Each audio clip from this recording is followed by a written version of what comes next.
Estou muito feliz com a recuperação do Hamilton, que saiu da 18ª posição, largando do pit lane, para a 7ª posição, e também foi classificado como piloto do dia. Ele fez uma ótima recuperação. O terceiro lugar de Leclerc também confirma que a Ferrari é uma boa equipe, mas falaremos sobre isso em breve. Também temos que falar sobre a vitória de Piastri, o confronto pelo campeonato mundial entre Piastri e Norris. Claro, antes de começar, lembro vocês de deixarem um like, se inscreverem e ativarem as notificações para não perderem nenhum vídeo que sai aqui no canal. Todos os dias analisamos todas as notícias relacionadas à Fórmula 1 e à Ferrari, bem como o que acontece nas pistas. Dito isso, vamos logo para a classificação, que comentaremos juntos, com Piastri vencendo, Norris em segundo, Leclerc em terceiro, que se defendeu até o final, de Verstappen em quarto, Russell em quinto, Albon em sexto, Hamilton em sétimo. Piloto do dia, que fez uma excelente recuperação. É uma pena que depois não tenha conseguido alcançar Albon, mas fez ultrapassagens incríveis. Eu o uso em oitavo, Bortoleto em nono, Gasly em décimo. Este é o top 10 e depois todos os outros gradualmente.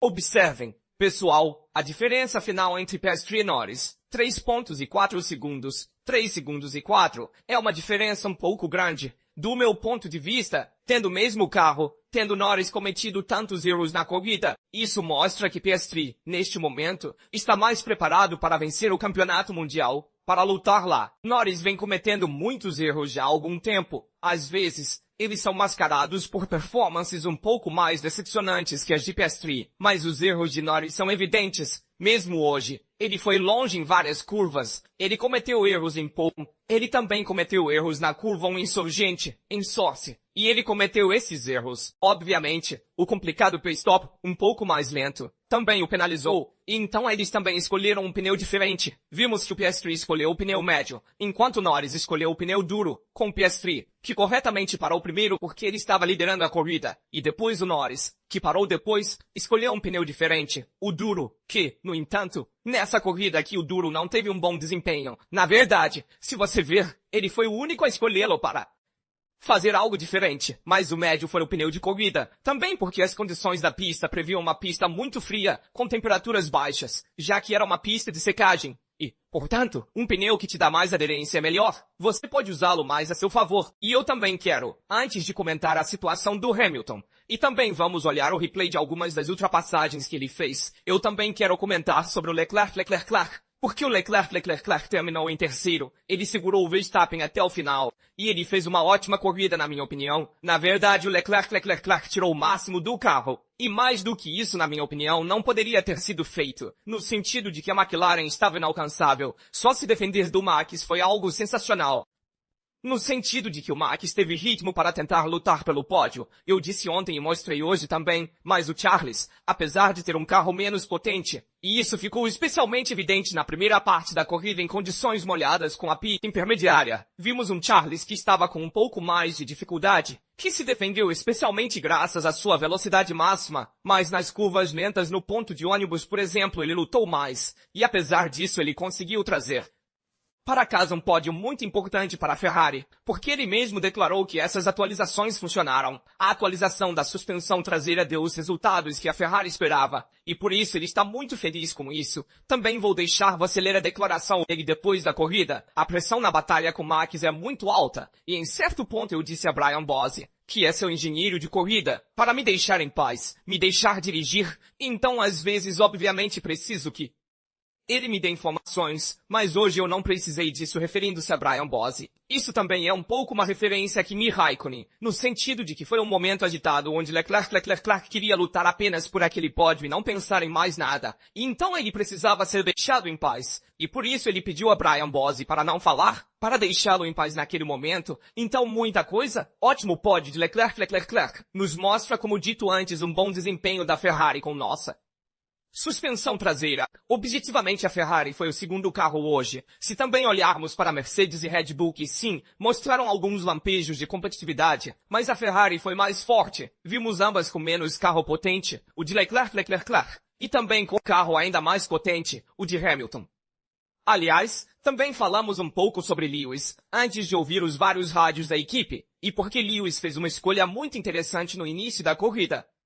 Aliás, eles o equiparam com uma asa traseira de alta pressão aerodinâmica, mudando completamente a configuração da Ferrari SF25 monoposto de Hamilton. Então, partindo do pitlane, eles mudaram a configuração, violando o parque fechado, mas de forma inteligente para a Ferrari, e também mudaram a asa traseira do carro vermelho de Hamilton, e dessa forma Hamilton largou do pitlane, mas com o carro ajustado para a pista molhada, ao contrário de Leclerc, que, largando em terceiro lugar, obviamente não conseguiu mudar a configuração. Ele escolheu a configuração correta para a classificação no sábado, mas teve um pouco mais de dificuldade na primeira parte da corrida. Hamilton, por outro lado, fez a escolha certa. A Ferrari foi muito inteligente ao considerar essa possibilidade, e por isso mudou a configuração. Antonelli e Alonso também fizeram essa escolha, e a fizeram para tentar se recuperar mais tarde na corrida. Hamilton começou com uma largada rápida.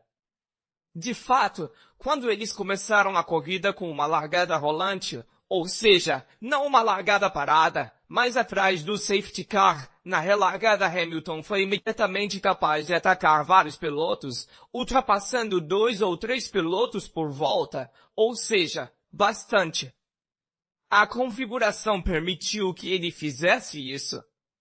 Sabemos que Hamilton é um fenômeno em condições de chuva, e ele demonstrou sua força na pista. A única coisa é que estou extremamente feliz com a reação de Hamilton, também porque vou mostrar um detalhe que nos mostra isso. Então, se você olhar para os tempos de Hamilton, ele terminou em sétimo lugar, e na última volta, no primeiro setor da última volta, ele fez seu melhor setor da corrida. Então isso significa que ele estava forçando até o final para tentar alcançar Albon. Na verdade, ele chegou a cerca de 7 décimos de segundo atrás de Albon. Hamilton tentou até o final conquistar essa sexta posição, e isso nos mostra que ele é um piloto que nunca desiste de Lewis, e isso é fundamental na Ferrari. E muitas vezes sua competitividade é questionada um pouco, porque muitas vezes acontece que talvez na qualificação ele termine atrás de Leclerc, mas talvez na qualificação ele lute um pouco mais com este carro. Mas na corrida ele sempre nos mostra que é um fenômeno. Especialmente nessas condições ele consegue se destacar. Ele nos mostrou isso hoje. Então ótimo, Hamilton. Seu retorno é ótimo. Também vou mostrar a parte inicial da corrida aqui com o Aston Martin. Você vê uma Williams do lado de fora e aqui o Aston Martin no meio. E com o Hamilton aqui estudando a situação. Vemos que ele estava tentando ultrapassar, mas ele fez várias ultrapassagens durante a corrida também. Vamos também olhar para o que ele fez em Gasly. Muito bom. E Lewis fez uma ótima corrida do meu ponto de vista. Ele realmente mostrou seu potencial. E isso foi fundamental. Este, por exemplo, é a ultrapassagem que ele fez em Gasly. Muito bom porque ele fez isso em um local onde você normalmente não ultrapassa. Aqui ainda estava em condições de chuva. Ele escorregou por dentro ainda tendo mais aderência nos pneus. Graças também, obviamente, à configuração mais molhada. E ele conseguiu trazer para casa essa ultrapassagem. Ótimo. Agora vou deixar vocês ouvirem. Obviamente também vou mostrar a vocês o voto do piloto do dia para Hamilton, que largou em 18º, terminou em 7º, e 38% das pessoas votaram nele como piloto do dia, com razão na minha opinião, porque ele fez uma ótima corrida, mesmo que outro piloto do dia seja Piastri. E mais tarde também comentaremos sobre a questão do papai e a questão da McLaren. Mas primeiro também vou mostrar outra imagem aqui de Hamilton, largando em 18º e terminando em 7º. Vamos também ouvir os rádios da equipe, tanto do Leclerc quanto do Hamilton, porque eles foram muito interessantes e nos mostram o estado atual da Ferrari. Vamos ouvir o do Hamilton e depois vamos ouvir o do Leclerc. Vamos ouvir o do Leclerc. Vai ouvir o Leclerc. Esse é o rádio da equipe do Hamilton, que basicamente diz para ele, antes de fazer algumas retomadas, ir buscar mais material até do lado de fora da pista, aumentar o peso do carro. Ele chegou no limite, Até no pit lane, ao entrar nos boxes ele entrou em ponto morto, justamente porque estava com pouco combustível. E, portanto, ele obviamente tem que ficar dentro dos limites. Esperemos que tudo corra bem, que não haja nenhuma penalidade. Em todo caso, comunicaram isso a ele aqui.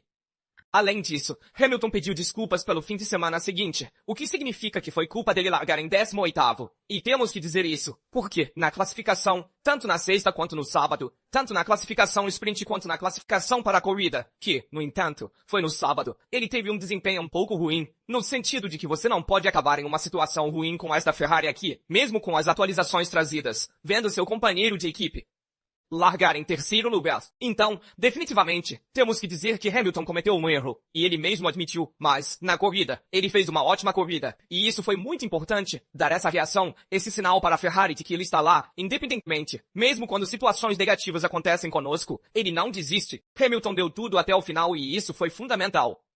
E eu também quero trazer a equipe de rádio do Charles, e vamos ouvir o Brian Bose também.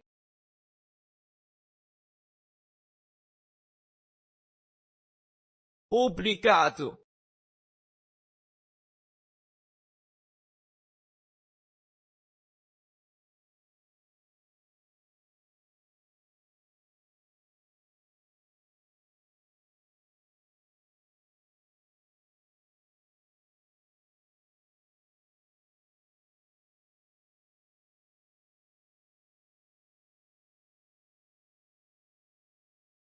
Então, vimos que Russell e Leclerc estão muito próximos de Hamilton, um sinal de que o desempenho do SFT5 está lá, e a Ferrari ainda está em segundo no ranking de construtores, 516 pontos para a McLaren, 248 para a Ferrari, e, em terceiro lugar, temos a Mercedes com 220 pontos. Então, uma diferença de 28 pontos no momento entre Ferrari e Mercedes, a favor da Ferrari. Então, a batalha pelo segundo lugar no ranking de construtores ainda está acirrada, mas a Ferrari aumentou um pouco a diferença para a Mercedes. E isso foi importante também porque, na recuperação, Antonelli ainda lutou muito hoje. Ele terminou em 16º fora da zona de pontos, apesar de largar perto de Hamilton, enquanto Hamilton conseguiu terminar em 7º. Então, isso demonstra, ainda mais, o fato de que Hamilton fez uma ótima corrida hoje. Leclerc também fez uma corrida excelente, dissemos, defendendo-se muito bem de Verstappen. E Piastri também fez uma corrida excelente. De fato, Piastri terminou na primeira posição. Ele conseguiu uma vitória excelente. 8 vitórias na Fórmula 1 para Piastri, 8 vitórias na Fórmula 1 para Norris.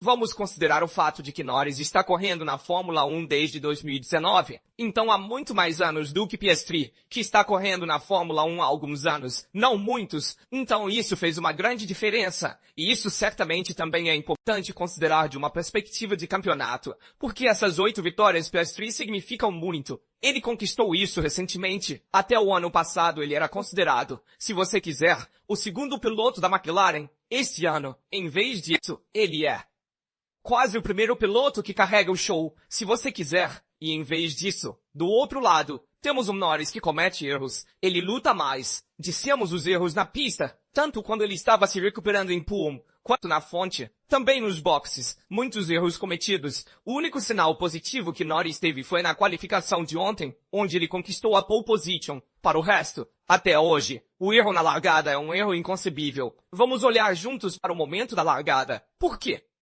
Foi lá que Piastri venceu a corrida, meu ponto de vista. Na verdade, aqui na largada vemos que Norris não largou bem, apesar de também ter tido o privilégio de ter a largada rolante. Então a largada em movimento, diga sobre o safety car, apesar de também ter tido esse privilégio. Bem, Norris largou mal, e Piastri aproveitou para passar. Ele foi bem na Eau Rouge na Dillon, e depois o passou na reta seguinte, a de Kemmel. Então a largada de Piastri foi um grande negócio. A largada de Norris foi ruim. E ele mais uma vez sentiu a pressão do companheiro de equipe, e é o Norris que sempre fica muito fragilizado pela presença de Piastri. Piastri entendeu que há um ponto fraco em Norris do ponto de vista psicológico, ele vai explorá-lo. Piastri é muito frio em seu comportamento, ele sabe o que quer alcançar, sabe em que posição quer chegar e, portanto, faz de tudo para colocar seu oponente em dificuldade e, portanto, mesmo depois, no rádio da equipe, ele permaneceu muito calmo. Piastri Sim, ele tem o resultado, no sentido que ele disse. Bom, é o que eu queria alcançar nesta corrida. Eu já sabia desde ontem o que tinha que fazer e fiz na corrida. Então isso foi muito importante. Então este também é um ponto de virada importante para o campeonato mundial. Porque se olharmos para a classificação novamente, temos 266 pontos para Piastri, 250 pontos para Norris. Ainda não estamos nas férias de verão, no sentido em que temos a partida contra a Hungria novamente, a partida contra a Hungaroringa na semana que vem, a partida contra Budapeste, e depois dessa partida faremos um balanço do meio da temporada.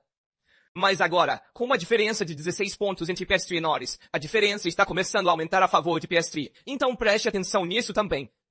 E gostaria de destacar como Piastri fez a diferença imediatamente durante toda a volta, mantendo um ritmo constante. Também porque se formos olhar os melhores setores, Norris os tem, setores que são melhores que os de Piastri 38-45-9-28-4, enquanto Piastri 39-46-2-28-5. O que fez a principal diferença? O ritmo de corrida de Piastri foi mais consistente e ele também conseguiu cometer menos erros que Norris. Essa coisa aqui, em uma Copa do Mundo, tem um impacto enorme e não deve ser subestimada. Ou seja, o piloto que menos erros comete, o piloto mais consistente é aquele que, com o melhor carro, também consegue vencer o campeonato mundial. E, pelo contrário, quando há um carro que talvez seja um pouco parecido com os outros, então há uma oscilação entre muitos pilotos de equipes diferentes. Então, o piloto mais talentoso emerge mais do que o consistente. Mas quando ambas são a mesma máquina, a consistência importa muito mais. A consistência é fundamental nessas situações, e Norris está se mostrando inconsistente. Esse é o seu limite no momento. Além disso, vimos a corrida. Também quero comentar um pouco sobre o começo. Também mostrarei a vocês este gráfico interessante do início da temporada até hoje. Os únicos dois pilotos que marcaram pontos em todas as corridas foram Piastri e Hamilton. De qualquer forma, a decisão de adiar a partida foi, na minha opinião, justificada, no sentido de que não havia condições de visibilidade. O problema é sempre esse tipo de carro que eles dirigem, que infelizmente levanta muita água da traseira. Então, do difusor, ele limita muito a visibilidade. E uma pista como Spa, dados os precedentes, em 2021, onde havia muita água, condições muito perigosas, entendo a decisão de adiar. No final, foi a decisão certa. Kozenoi, então, também, porque depois encontraram melhores condições. Também é verdade que você não usa mais pneus para condições climáticas extremamente úmidas. Então, perde a sensação de pneus totalmente molhados. E cada pedacinho de água na pista, cada pedacinho de condições extremamente úmidas. Então, você não sai correndo. Então, isso também está errado, mas é mais por causa do tipo de carro que eles têm, que desenvolvem a carga a partir do fundo e, portanto, levantam muita água nas retas. Isso causa mais condições de visibilidade, e esse é o principal problema, que precisa ser resolvido com os paralamas, algo que vai intervir. Ou, simplesmente, como veremos no ano que vem, fundos planos que não possuem canais Venture. Então, isso definitivamente ajudará também em condições úmidas, porque eles levantarão menos água na parte traseira. Acho que já abordei, praticamente, tudo o que queria dizer. Nós vimos tudo, sim. E isso é o mais importante a dizer, a enfatizar, na minha opinião. O fato é que a Ferrari fez um ótimo trabalho, de qualquer maneira. Terceiro, Leclerc. Sétimo, Hamilton. De qualquer forma, é uma boa performance da Ferrari. É verdade que Verstappen e Russell também se saíram muito bem. Mas o carro vermelho tinha ritmo para manter o terceiro lugar. E isso foi crucial. Obviamente, também deveríamos avaliar a Ferrari no longo prazo, no ringue. Uma pista mais técnica, com curvas mais sinuosas, se preferir. Mais uma trilha de cartografia, também, porque veremos mais lá. A eficácia da suspensão traseira do vermelho, o novo. Dito isso, deixe-me saber, nos comentários, como você viu essa corrida aqui na Bélgica. Como sempre, lembre-se de curtir, se inscrever e ativar as notificações para que você não perca nenhum vídeo com tema de Fórmula 1 ou Ferrari que saem aqui no canal. Isso é tudo da Lasto. Nos vemos no próximo vídeo.